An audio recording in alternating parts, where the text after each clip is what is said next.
Hello pessoal, hoje estamos aqui começando uma nova série, ou na verdade continuando uma série que eu comecei já faz uns 2 anos, a respeito de um livro do Leon Denis e No Invisível. Nesse livro ele trata sobre a ciência do espiritismo.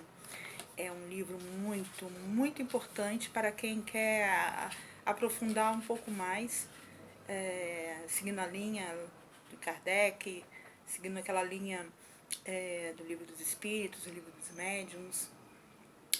E o Leon Denis é um ser formidável que escreveu belíssimamente e com profundidade e que nos ajuda muito hoje em dia a compreender o que está acontecendo por aí. E também, se você for parar para de fato ler e transcrever algumas frases que ele fala em alguns capítulos a respeito de nossas possibilidades, nosso cérebro, nosso desenvolvimento. Ele era uma pessoa que antevia que um homem de ciência muito culto e que estudava, pesquisava de verdade, e antevia já para nós, nesses livros, aquilo que hoje a ciência, a física quântica nos diz, e nos diz todos os dias aí, confirma, só que talvez em palavras diferenciadas, um vocabulário para a época. E é isso aqui que eu gostaria de começar reiniciar essa série, na verdade, com Leon Denis, continuando com esse livro, No Invisível. Gostaria de reiniciar com este capítulo aqui, que eu achei muito interessante, por trazer a questão da plasticidade do nosso cérebro. E veja bem como vale a pena ler Leon Denis, porque ele corrobora, na verdade, com tudo isso, sabe? Que a gente vê aí, hoje em dia, através da ciência, e é incrível, escrito no início do século XX, entendeu? É fantástico. É só um pitaco, como sempre, essa série de leituras de livros que fala de espiritualidade, ora ciência e espiritualidade junto, ora mais um, mais outro. Vale a pena vocês darem uma lida ou então através desses vídeos continuarem a perceber se interessam ou não o conteúdo de cada um deles. Então, sem mais delongas, vamos lá pro texto. Eu vou ler um trechinho do capítulo 8, que fala das leis da comunicação espírita. Capítulo 8. Vou logo para um trecho que vai falar exatamente sobre essa questão da plasticidade cerebral, nas palavras de Leon, com o vocabulário que ele tinha na época em que escreveu. No homem, a inteligência e o desenvolvimento do cérebro estão em correlação íntima. Uma não pode se manifestar sem o outro. À medida que o ser se eleva na escala humana, do mais selvagem ao mais civilizado, a fronte aumenta, o crânio se alarga, ao mesmo tempo que a inteligência desabrocha. Quando o desenvolvimento exterior atinge seu apogeu, o pensamento aumenta a potência interna do cérebro, multiplicando as linhas, cavando sulcos. Ele desenha estrias, circunvoluções inumeráveis e leva cumes. Uma parte, veja como isso tem a ver com o que hoje se fala dos microtúbulos, né? Isso tem a ver com a ciência quântica, que é uma das capacidades, nossas, através da nossa expansão de consciência, esses microtúbulos vão se formando no interior nosso e nos capacitando de fazer conexões outras que um homem tradicional da 3D não faria. Lembre que estamos já fazendo uma transmutação para a quarta, quinta D dimensão. É uma vibração superior, mais elevada, menos densa. E esses microtúbulos seria o que? Seria a capacidade de desenvolvermos percepções, habilidades que antes não tínhamos. E isso faz parte dessa evolução, que não é só biológica, aliás, biológica no sentido mais tradicional daquela ciência antiga, daquela ciência que já não é mais a de ponta, né? Isso tem a ver com essa capacidade de evolução humana, evolução espiritual, que a ciência hoje em dia vê o quanto estamos evoluindo, o quanto é verdade, é verídico essa realidade, essa possibilidade, essa multidimensionalidade da nossa experiência na Terra, a depender, obviamente, das nossas capacidades, da nossa evolução pessoal e também como mente coletiva.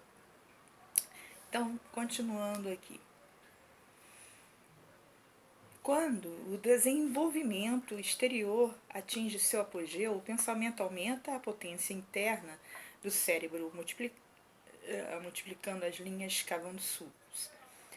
Quer dizer, o pensamento aumenta a potência interna do cérebro, multiplicando as linhas cavando sulcos.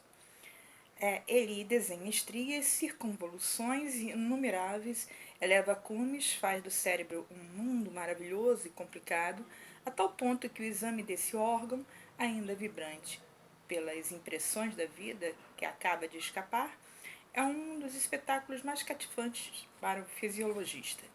Aí temos a prova de que o pensamento trabalha e configura o cérebro, que há entre eles uma relação estreita.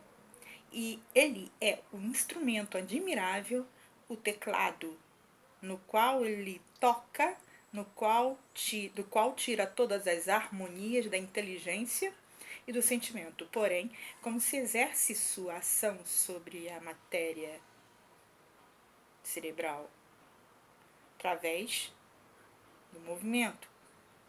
O pensamento imprime às moléculas do cérebro movimentos vibratórios de uma intensidade variada. Olha, isso é de uma atualidade que, fala sério, é incrível. E além do que, eu sou de letras, eu sou escritora, poeta, eu também aprecio muito o estilo, então ele escreve muitíssimo bem. Além de tudo, além do conteúdo em si, a expressão desse conteúdo. Continuando. Tudo na natureza nós ouvimos. Quer dizer, vimos no capítulo 4 sobre a mediunidade, ele se refere a esse capítulo. Tudo na natureza se resume em vibrações perceptíveis para nós, enquanto estão em harmonia com o nosso próprio organismo, mas que nos escapam desde que sejam muito rápidas ou muito lentas.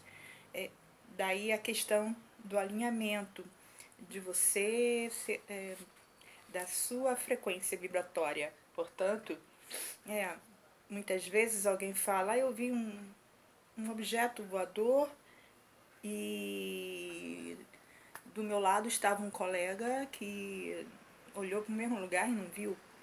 É tudo uma questão de frequência. Esse é um exemplo, tá? Que até muitas pessoas usam para explicar a questão dos avistamentos de UFOs, de OVNIs, é, e que porque uns veem, outros não veem. Tá, esse é um exemplo.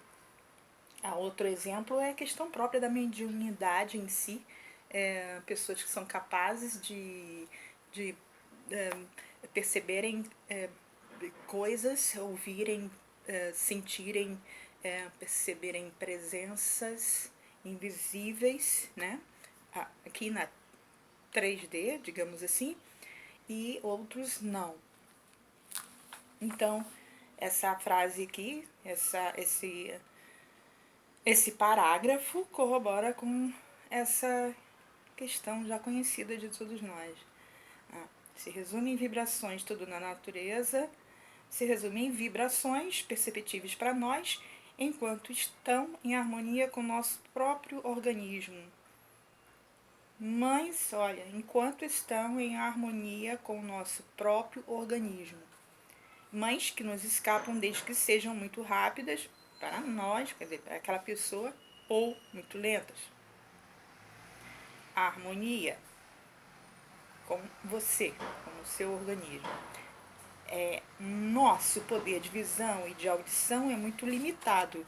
Porém, além dos limites que ele nos traça, as forças da natureza continuariam a vibrar com uma rapidez vertiginosa sem que nada percebêssemos.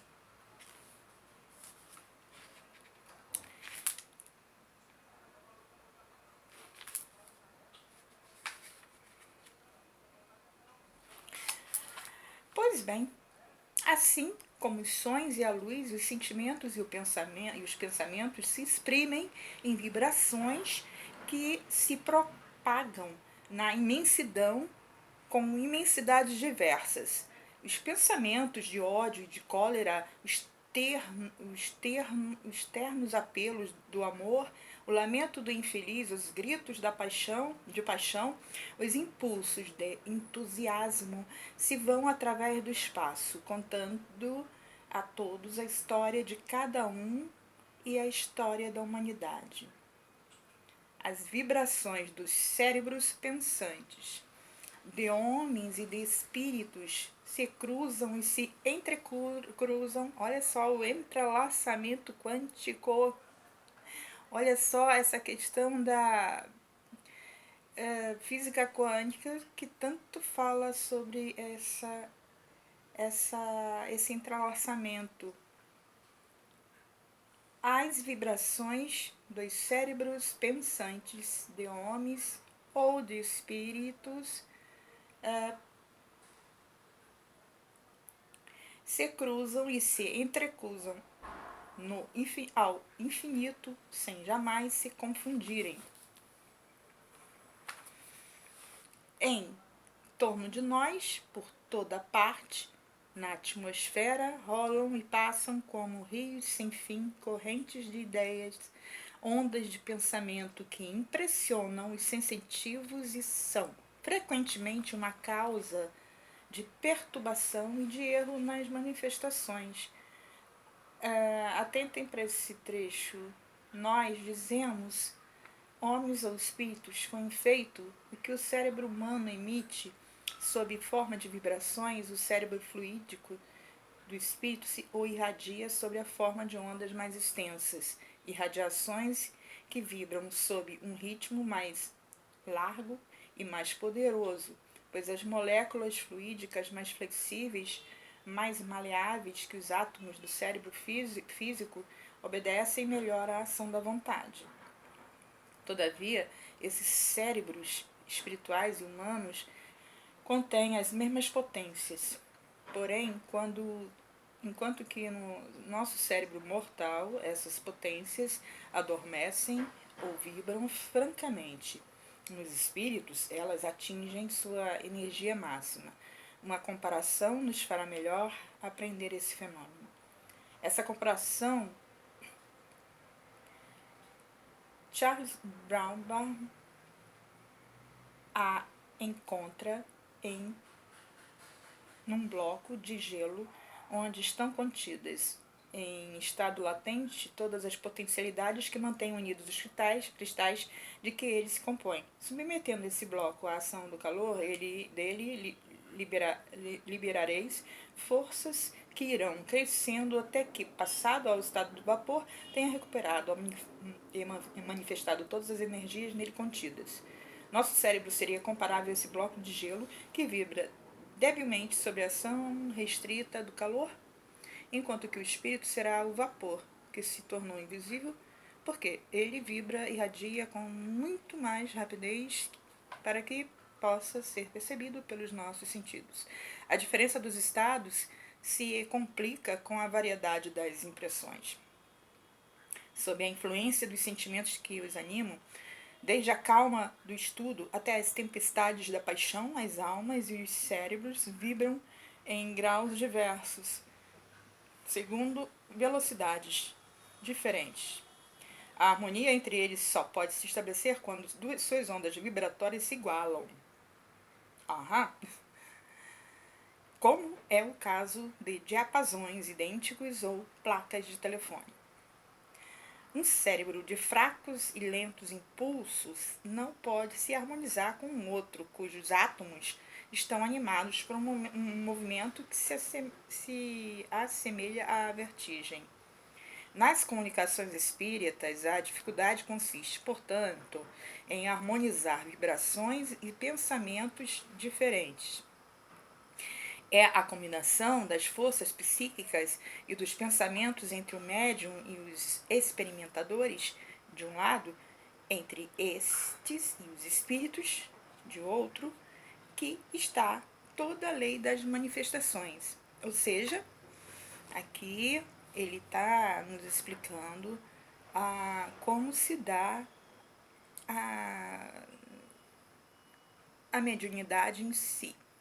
Como é possível há uma harmonização entre o médium, entre o cérebro do ser humano encarnado, dito médium, e a frequência do espírito. No caso aqui, ele não fala assim, um espírito elevado ou não, mas obviamente podemos perceber que se você se propõe a ser trabalhar a sua vibração, sua frequência de forma elevada, buscando a beleza no sentido mais filosófico da palavra, e a harmonia, o bem, o contato com essas frequências superiores, obviamente você atrairá esse tipo de...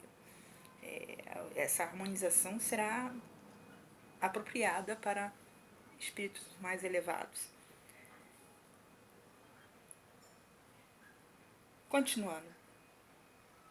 As condições são favoráveis quando o médium e os assistentes constituem um grupo harmônico, isto é, quando pensam e vibram em uníssono, quando os pensamentos emitidos, quando as forças irradiadas divergem, ao contrário, elas se entravam, se anulam reciprocamente.